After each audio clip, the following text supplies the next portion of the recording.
and welcome back to another episode of the Sunscreen Sessions here at the 20th anniversary of Sunscreen Film Festival. So excited to be here with Emily Skye, director, writer, cinematographer, and we're excited to have her here at the 20th anniversary of Sunscreen Film Festival. Emily, welcome to the show. Hi, thank you for having me. Absolutely.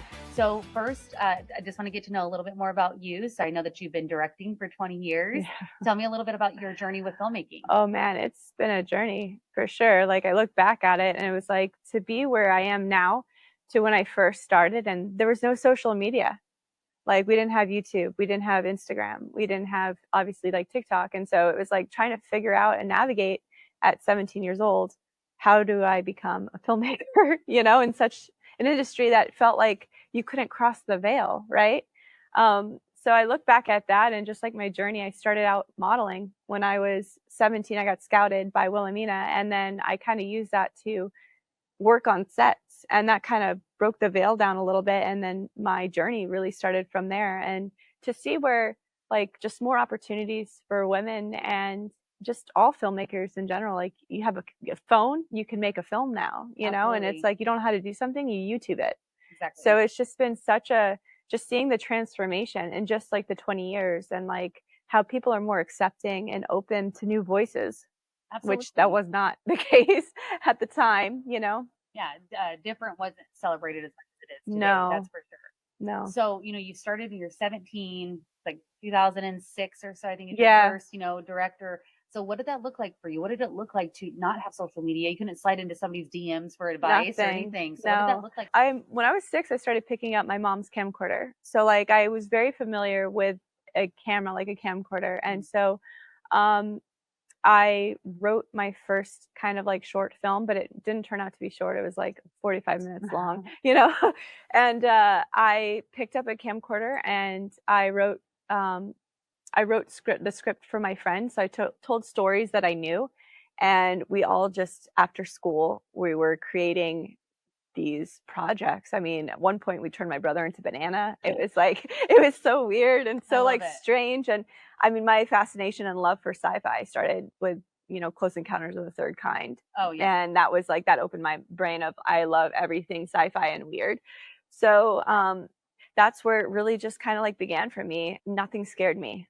I wasn't scared. I just wanted to do it, and I wanted to try it. And it was like, everyone was like, are you sure you want to, what is a filmmaker? What is that? Like, what do you mean? Yeah. Like, what do you mean you want to do this? And I was like, I'm going to do this, and then I just figured it out. And I feel like when we put it out there with what we want, we attract absolutely that kind of energy back, and I just didn't give up. I love it. Yeah, exactly. You didn't give up. Yeah. I love that you weren't scared and you were bold, and just you had this creativity you needed to get out. That's so cool.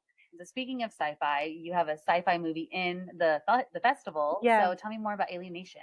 So Alienation is a grounded sci-fi. It really tackles the topic of like relationships, and it's kind of like when you want a relationship to work so badly, but it's just crumbling all around you, and the other person is just kind of like done, and it's like, what does that look like? And I feel like I've experienced that. Yes. I feel like any kind of human goes through those kind of transformations. So I really wanted to shoot it in fall to symbolize the leaves changing, just like the death of a relationship in a way. So the sci-fi aspect of this thing is it's about a quest. So like this couple has been spending years on a hunt for alien artifacts that kind of alter things. And he got so obsessed with it. Well, they both became obsessed with it, but then he obviously a little bit more obsessive, and she's just kind of done, And then of course they get the message that there's an artifact close by, and it kind of sparks them to come back together and go hunting again, Ooh, yeah. So it's just kind of like, ultimately, I love telling stories that have a human aspect to it. And then you sprinkle in this little something, that kind of makes it a little fantasy. So you used the term grounded sci-fi. Grounded sci-fi. So tell me more about that term. Grounded is like we're on Earth, we're in present, we're here. You're dealing with natural elements. Whereas like if you're doing like Star Trek or something where you're in space, you're doing futuristic things, things like that. So for grounded for me is just like present day moment, natural elements. Nothing is altered except the alien thing that is in the atmosphere of Absolutely. what you're filming, but we're on Earth. So I have a feature film that I've been working on for 13 years. I optioned this book series. And when I tell you this project has seen all transformations of my life, it has.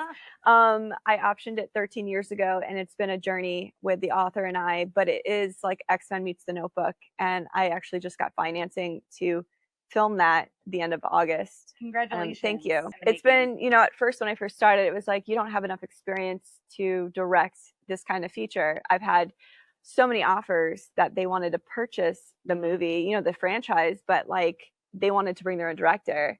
And I was like, no, I'm going to hold on to it. So every time I got close to doing it, something happened. Then we went through the pandemic, and then we did this and this and this. And I was just like, oh, and we had the writer strike, and like, it's just been a journey. But now I feel super good with like the team that I have behind it. And again, if you don't give up. Yep. You believe in it. It's a marathon. It's not a sprint. So it's like, I don't think there's any right or wrong timeline for a person. I think it's just, you just got to keep going with it, you know? Absolutely. So it takes a lot of tenacity to do though. Like, it's easy to sit here and say, you just got to keep pushing forward, but to be building this for 13 years, to have that short-term goal of, or short-term option of people wanting to buy it, but then you not direct it. Like, what do you think really kept you going? Knowing that this was a story I wanted to tell.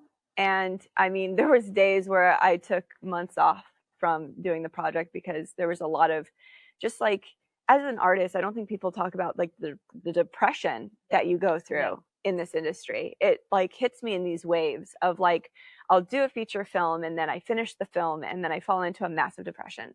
And the first time I did that, I had no idea that this was a real thing because nobody talked about it.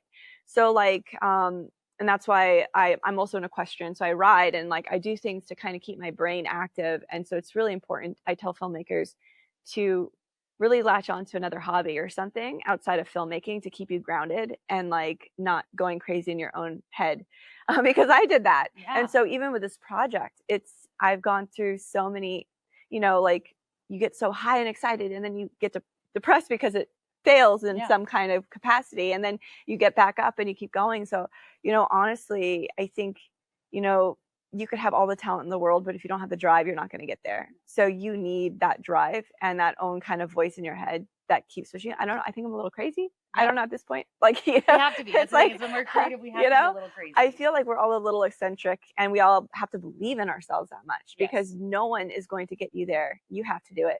I love that you mentioned mental health and how that's not talked about, because I think that's one of the most important things to bring out on things like the podcast, right? So it's not just the filmmaking and the glitz and the glam and the red carpets and the excitement of your film being in the film festival. It is the hard parts of getting it over the finish line, because a lot of people too, it's not just like when they finish it they fall into that depression, but then like they can get to 90% and then it's getting over that hump. So you mentioned that having a hobby outside of filmmaking, you're an equestrian. Is there anything else that you do that you just really to take care of your mind, body, and spirit through the hardness that is filmmaking? Yeah. So I'm also a mom. My son turns 13 May 14th, which is wild that I have a 13-year-old now.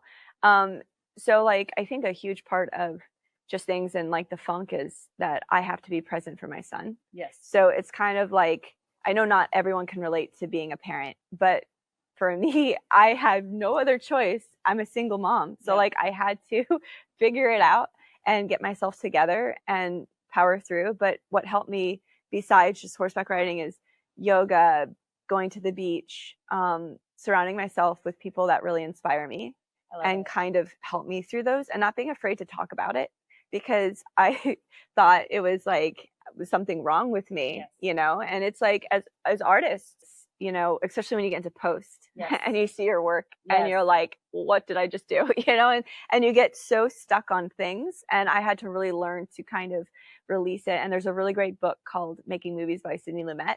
Okay, yeah. And I absolutely recommend that book because he talks about you're lucky to get 65% of your vision out, you know, and it even talks about his struggles and like him being in his head. And it's a natural part of what we're doing because you're putting your soul into it and you're leaving a part of your soul in everything that you do. And so it's kind of like a timestamp of where your soul is at that moment. And you just keep evolving. And so when it keeps taking from you, you have to replenish that part of your soul back. So that's why I recommend doing something that just will make you equally as happy.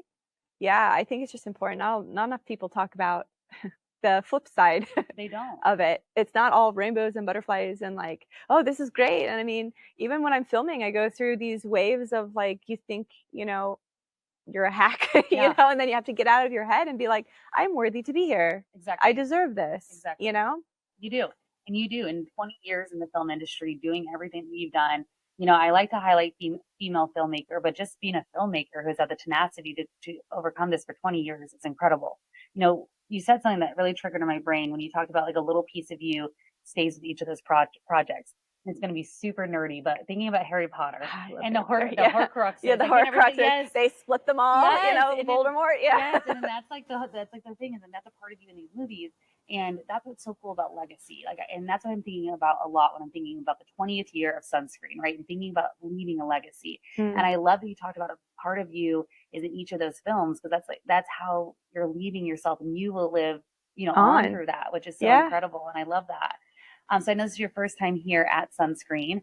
So how has it been here? Wonderful. Yes. I love Tony and like how hard he works and the team. I met him at Cannes last year. Yeah. And you just feel inspired. There's nothing more inspiring than being in the south of France, right? Oh my gosh, and like around creatives that are all there and passionate and love what they do. There's nothing more magical, to be honest. You know, it's like, so my brother and my mom are actually arriving today, and my brother is an executive producer of Alienation, and he really wanted to get involved in filmmaking with me. And fun fact is that I used to have him star in a lot of my projects when we were growing up.